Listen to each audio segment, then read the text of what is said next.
Hello, and a merry midwinter festival to you, whichever one you happen to celebrate. To mark the solstice, I've decided to read a poem in a seasonal line from one of my books, Bard Song, which is available through all good, bad and indifferent bookshops and online, should you wish to order a copy, just in time for you. This one is called How the Grouch Stole Mithras and is more than a little bit inspired, not to say shamelessly pastiching, a well-known American children's poet. So, How the Grouch Stole Mithras. Every Rome down in Romana liked Mithras a lot, but the Grouch who lived down east of Romana did not. The Grouch hated Mithras, the whole Mithras cultus. Now please don't ask us why, he'll just try to insult us. It could be his faith wasn't held in great light. It could be, perhaps, that his tomes were full of shite. But I think that the most likely reason for hate may have been that his ego was 10 sizes too great. But whatever the reasons, his ego or his tomes, he stood there on Mithras Eve, hating the Romes, staring down from his cave with a sour, grouchy frown at the warm, lighted windows below in their town. For he knew every Rome down in Romana below was busy now watching for the sun to grow.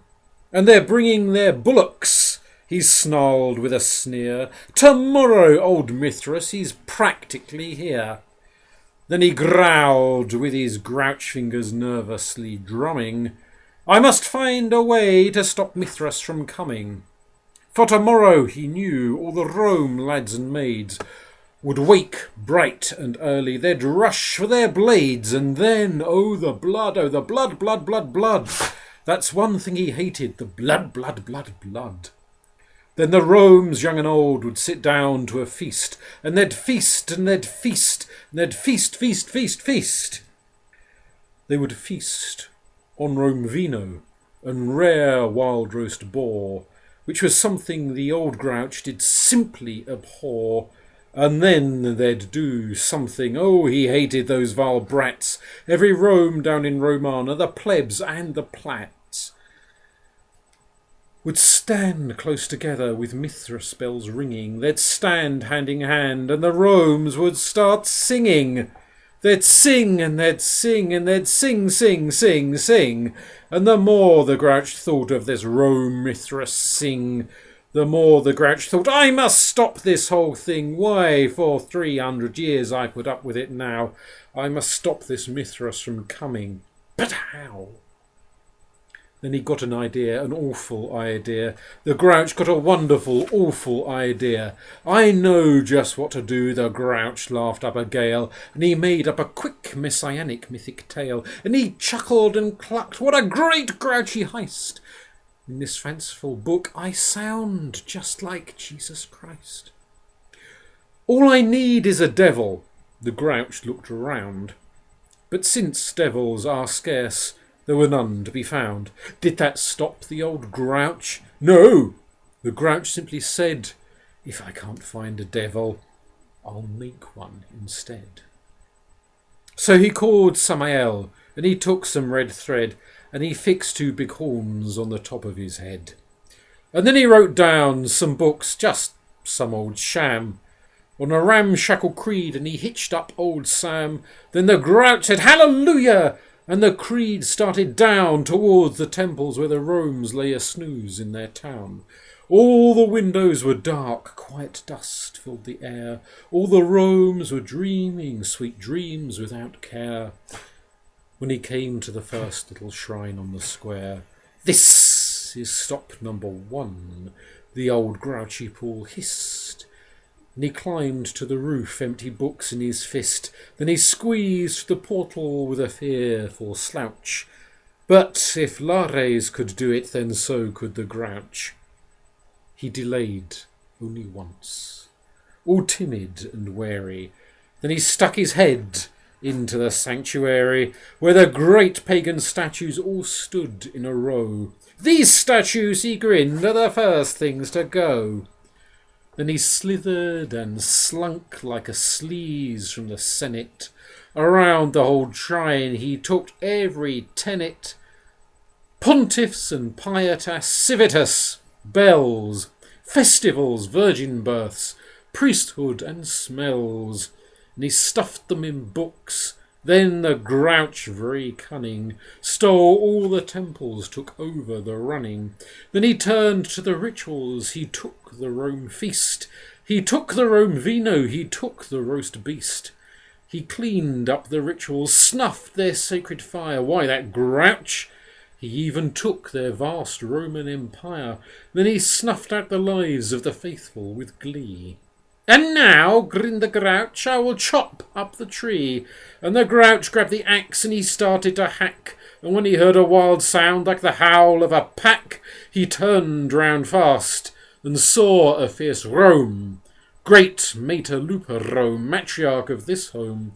The Grouch had been caught by this hairy Rome divine, who'd heard of an invasion by this sect Pauline. She stared at the Grouch and said, "Saintly Paul, why? Why are you taking our Mithras cult? Why?" But, you know, that old Grouch was so smart and so slick. He thought up a lie and he thought it up quick. "Why, my sweet little maid," the fake holy man lied. "There's a truth in this cult that we want on our side. So I'm taking it back to the Vatican, dear, and I'll learn from it there. Then I'll bring it back here." And this fib fooled the wolf. In truth, he preferred sheep. And he gave her drugged wine and he put her to sleep. And when Mater Lupa Rome went to rest with her cup, he went to the temple and chopped the tree up. Then the last thing he took was the log for their fire, and then he went at the temple himself, the old liar. In their shrines he left nothing but myths and some fire, and the one speck of law that he left in the shrine was a crumb that was too small, even to divine. Then he did the same thing to the other ancestors, leaving crumbs much too small for the future attesters. It was 15:15 dawn. All the Rome's quiet indeed, all the Rome's deep a snooze when he packed up his creed. Packed it up with all their tenets, the temples, the rituals, the gods and the ethics, the legends, the victuals. 200 years more on the rock of St. Peter. Lupa struggled as the Grouch tried to defeat her. "Pooh-pooh to the Romes," he was grouchishly humming. "They're finding out now that old Mithras ain't coming. They're just waking up, I know what they'll do. Their mouths will hang open a minute or two. Then the Romes down in Romana will all cry, boo-hoo." "That's a noise," grinned the Grouch, "that I simply must hear." So he paused, and the Grouch put a hand to his ear. And did he hear a sound rising over the dust? It started in low, then it started to thrust. But the sound wasn't sad, while this sound sounded merry. It couldn't be so, but it was merry, very. He stared down at Romana. The Grouch popped his eyes, then he shook. What he saw was a shocking surprise. Every Rome down in Romana, the plebs and the pats, were singing. Sans flame and sans creed, sans frats. He hadn't stopped Mithras from coming. He came. Somehow or other he came just the same. And the Grouch, with his Grouch feet red hot in the sand, stood puzzling and puzzling. How could it be so?